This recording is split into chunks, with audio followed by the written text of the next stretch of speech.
ज्ञानमयी ज्योतिर्मयी मरियं तु दयामयी मरियं तु दयामयी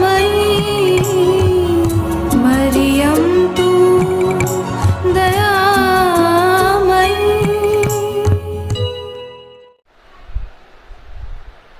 Hi, I'm Hetalba Gohil.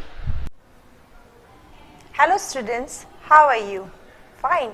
Today we'll start our first session of maths with chapter number 1, integers. Before moving towards our concept children, let us revise few concepts that you have learnt previous classes. Okay, now our first concept here children is introduction to numbers. Children, numbers are classified according to their usage. So according to that, let us first learn what are natural numbers. Children, if I ask you what are numbers, what comes to your mind? Yes, 1 to 9, right? So the collection of all the counting numbers are called natural numbers, right? And these natural numbers are denoted by capital N. Okay, so N represents natural numbers that are 1, 2, 3, 4 and infinitely. Now children, you will tell me, Miss, what about 0? Where is 0 here? Okay, that comes next now.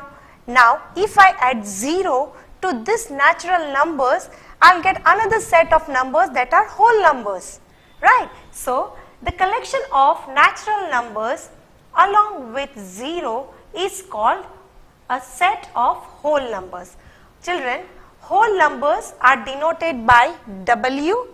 So you can see here W, that is whole numbers, starts from 0, 1, 2, 3 and it goes infinitely.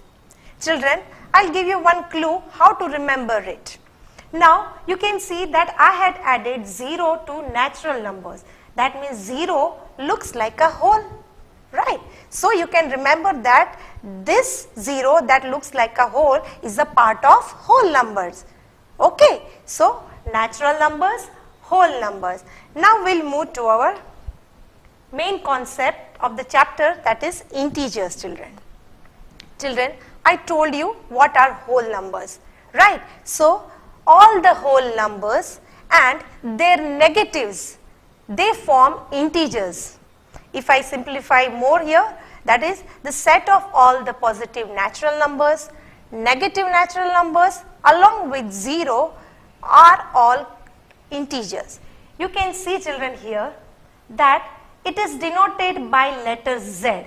Integers are denoted by letter Z. Now you will have a question in your mind, children, that natural number is denoted by N, whole number is denoted by W, then how integers are denoted by Z, not I? Anybody can answer here? Okay, nobody? I'll answer you. Now children, you can see this alphabet Z represents the integers, that is -2, -1, 0, 1 and 2. This Z stands for the word Zählen, which is a German word. Meaning of it is counting the numbers. Now you will tell how from there it came here.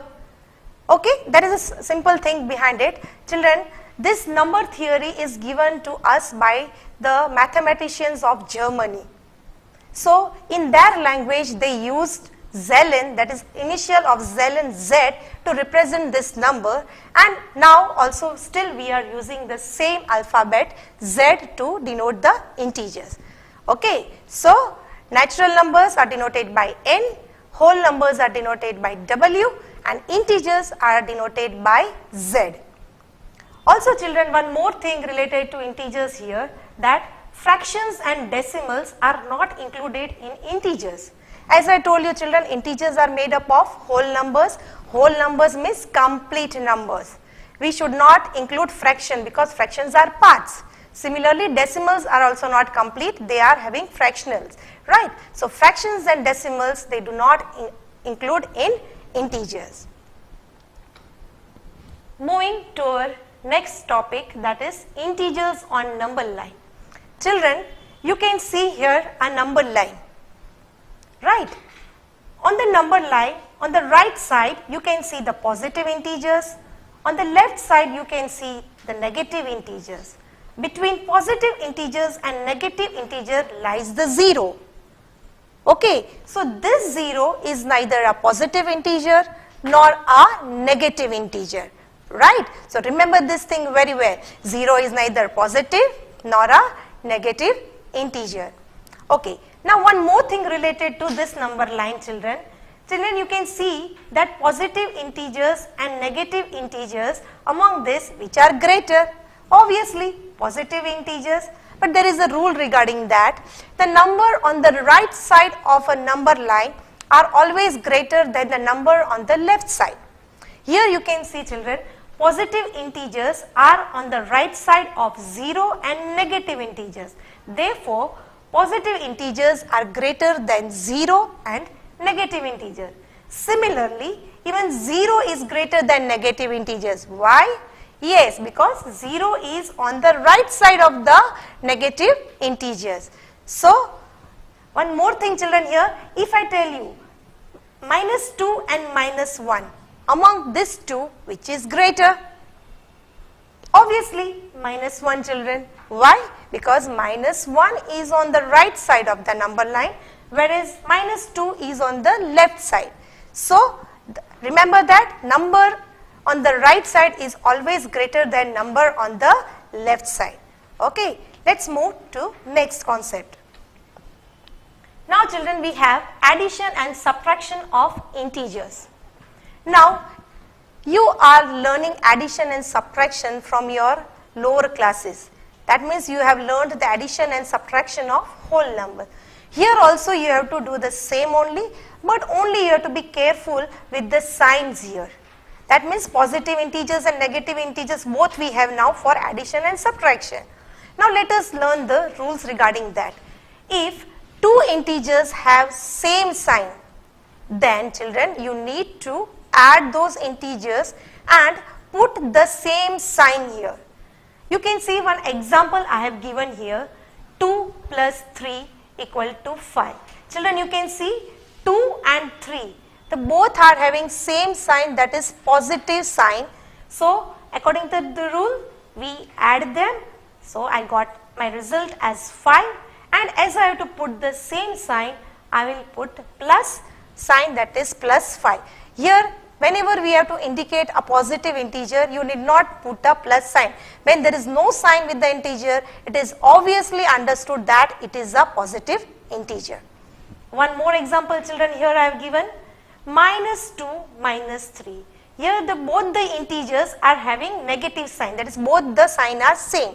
So, according to the rule, we have to add the numbers, that is 2 plus 3, 5, and put the same sign, that is minus. I got my result as minus 5. Okay, so remember, the integers having same sign have to be added and put the same sign. Now, if two integers, children, have different sign, that is unlike sign, or you can say one is having addition sign and one is having subtraction sign, you need to subtract those numbers and put the sign of the greater number. Greater number here, with the example you will get it more clearly, children. You can see here 3 minus 2.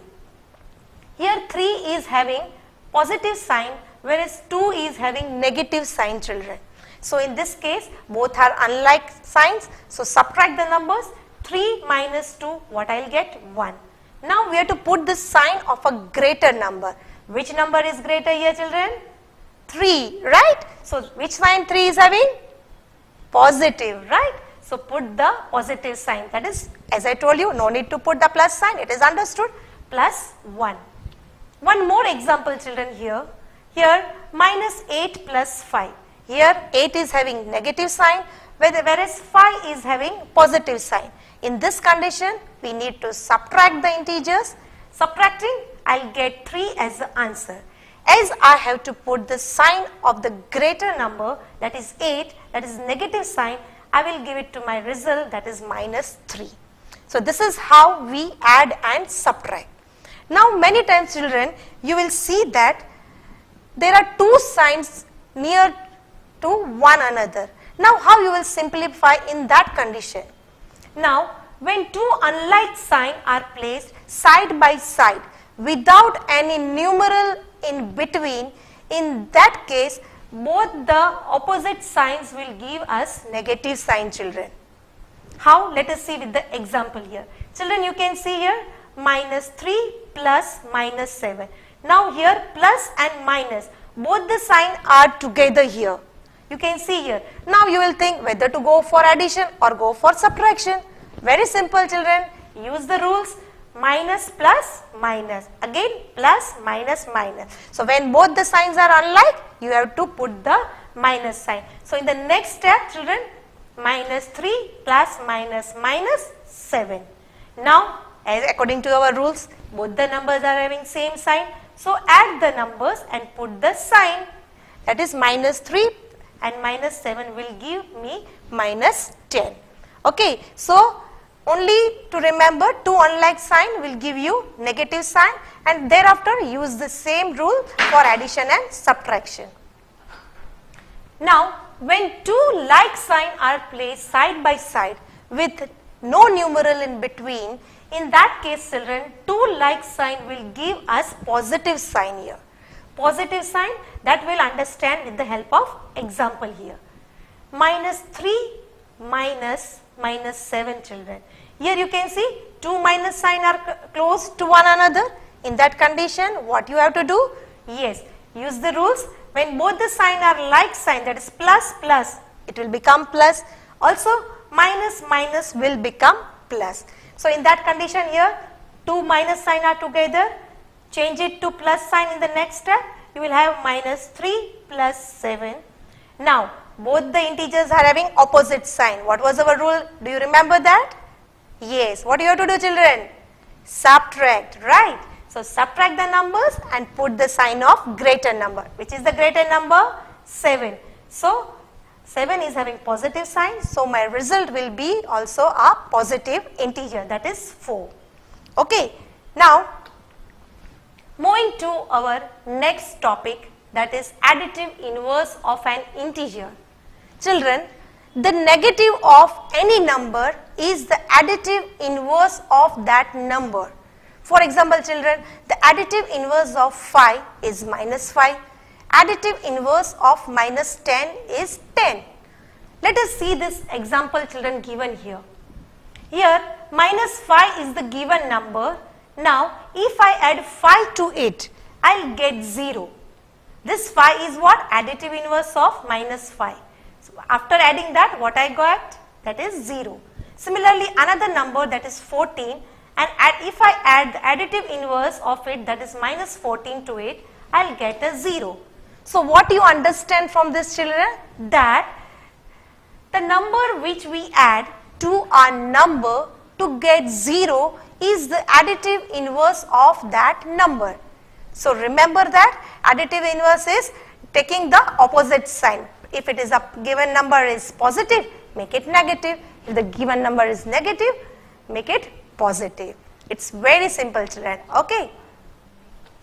Now we'll learn additive identity. Children, what do you understand from the word identity? Obviously you will tell, Miss, identification. Yes, if I talk about your identification, that means what you are, right? But here we are talking about the identification of the numbers. Here, additive identity. Now in this case, I have to find such a number that will not change the identity of the given number. Let me explain you with the help of example, children. Here 2 plus 0 gives me 2. I have added 0 to 2 so that the 2 will not lose its identity, children.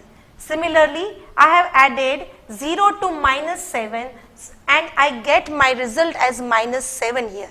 That means when I add 0 to the given number will not lose its identity. Hence, I can say that children, 0 is an additive identity for integers. Now children, you will have one more question in your mind. Why miss you took 0 only as an additive identity? Why not any other number? But suppose if I take here as 1, then 2 plus 1 it will make 3. 2 has lost the identity, right? So only I have to take 0 as the additive identity so that I cannot change the given number. So remaining video now children will learn about multiplication and division of integers. So remember these rules very nicely and go through the video. Thank you.